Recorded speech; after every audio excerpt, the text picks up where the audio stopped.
Good morning mga kabiyahe. Bali, nandito tayo ngayon sa SEC Moto Supply Tarlac. Dahil tayo po ay magpapakabit ng side pannier sa ating ADB 160. Hindi totoo yan. Bola lang yan.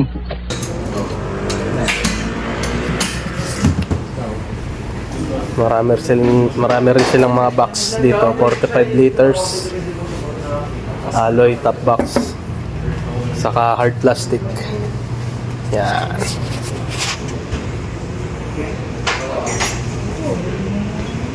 Ito yung ikakabit ko na top box sa ating ADB. Yan. Ganyan.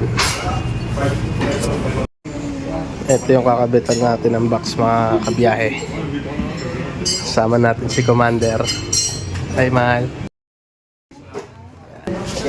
Ano pangalan mo, sir? Ivan po. Ang ganda mong lalaki! Yan, si Sir Ivan po ang magkabit ng ating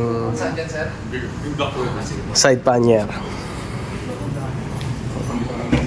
Sabi ko, sa Cabanatuan lang, last supply, nakarating kami sa Tarlac. Wow! Balikan ko kayo mamaya, mga kabiyahe. Sa part na to, mga kabiyahe, bali na ikabit na yung pinaka plate ng ating side pannier. Ang presyo nga pala nito mga kabiyahe is 10,000 kasama na yung pinaka bracket niya. Yung labor for installation kayo na bahala kay kuya.